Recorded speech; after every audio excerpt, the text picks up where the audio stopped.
Hello people, so new YouTube video. Today is Tuesday. Delivery you just saw then was a restock from Inside SUPPS. Now, usually we tried the lean whey and the rule one whey blend, both in birthday cake. It was adventurous today and we tried the perform whey and salted caramel. Now, I do like salted caramel, but I've just never tried that product before, so it'd be interesting to see its taste, its digestion, and just overall what it's like as a product. But I've heard good things and it's been absolutely flying off the shelf, so I just had to get it. But yeah, what we're focusing on today is programming pull. Now, pull, one of my favourite muscles to train. Obviously, the intensities we can create, it's completely been rehauled at home since training at home. So I've had to adapt, I've had to readjust, and I've had to reprogram my movements to make sure that I can still achieve the results that I want. So we'll be doing that today. Now, what I'm going to be doing is I'm going to be taking you through one of many workouts that I've done because in order to sort of like keep at it, I've had to create a lot of variation. I don't know what that is. Create a lot of variation in order for me to still achieve the stimulus and the intensities that I want. So what I'm going to do is I'm going to be in the bottom of the screen, take you through my rationale of the movements, and I'm going to go through a whiteboard like edition bit so I can go through some theoretical stuff and explain more in detail. So it's a bit more of an informative video, and then we've got a vlog coming in Thursday. So for now, I'll see you guys soon. Now, if you notice to the left, we did open a Monster, which as we know has caffeine in. It's around 150 meg for the can, which is relatively little, but all that means then is we'll add stimulants throughout the day, perhaps a nootropic to get us through the afternoon shift, which means for this pull session, we're going to opt for a stim free, just to sort of not overstimulate our bodies and make sure that we're sort of still maintaining a good focus. So, hydraulic by Axe and Sledge, one of my favourite stim frees. Strawberry lemonade flavour. Now, as previously mentioned, for those that have ever been to McDonald's and tried these strawberry lemonades, this is the best bet. So absolutely amazing stuff. So this is going to be fueling the pull workout today. Okay people, so as promised, we're down at the bottom of the screen delivering you a walkthrough of today's workout. So first up on the screen we have the dumbbell neutral row. So aim here, we're focusing on a strong hip hinge.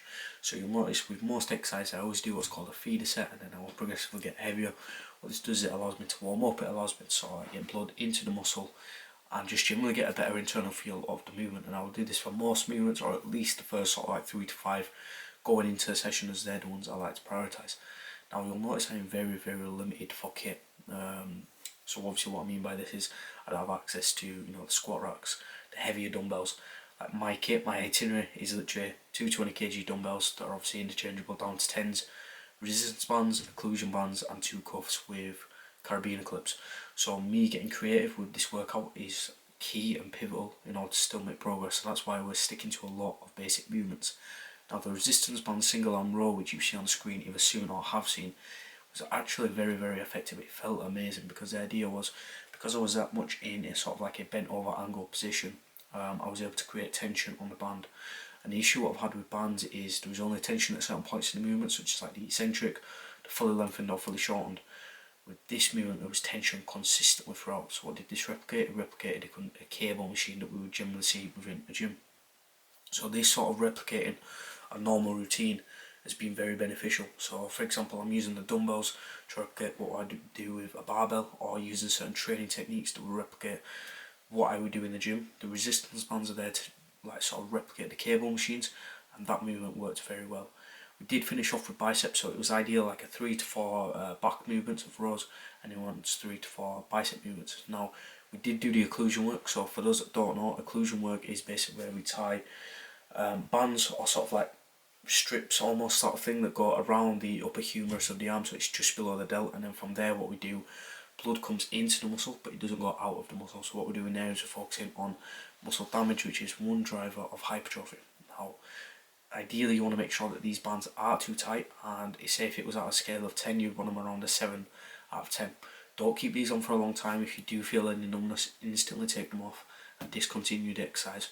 But make sure a lot of this work, because again we're limited for equipment, what we're doing is we're focusing on metabolic stress and muscle damage. So for these drivers we're working in higher rep ranges, so that'll be why I'm working on like sets of 4 and then reps of like 12 to upwards of 20 really. So we're really getting a high workout. This is going to have a big impact on my CV fitness, which is going to be good. So that is the workout done. Now you'll notice we've got quite a bit done. It was actually a very good workout, so Pre-workout, obviously we did go for the stim freeze, so that was fine. Again, with stim freeze there is no addition of caffeine, so there's no come down, no crash, and you do get energy, but the main focus of the stim free is blood flow and circulation and getting better pumps, getting more of an enhanced pump and making the session feel better in terms of movements.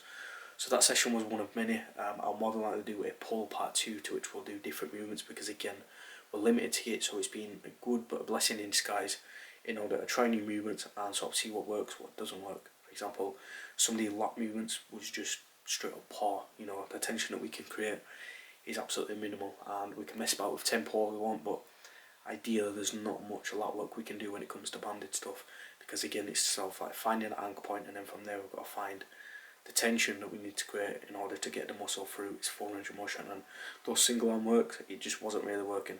But other than that, the session was overall good. So now obviously plans moving on to today. I've got afternoon walk, edit this video, film this week's video as well. So overall it's been a very productive day so far. That session right there, you can try, but it's got to be programmed to you. The idea of programming a pull session to get results is it has to be specific to you. So if you do have access to, you know, varying kit and lots of heavy work, make sure that your movements are programmed to that. I don't, so therefore those movements I program to me and my environment, so therefore I can now progress those movements. So the idea is individuality and making sure that you guys program what works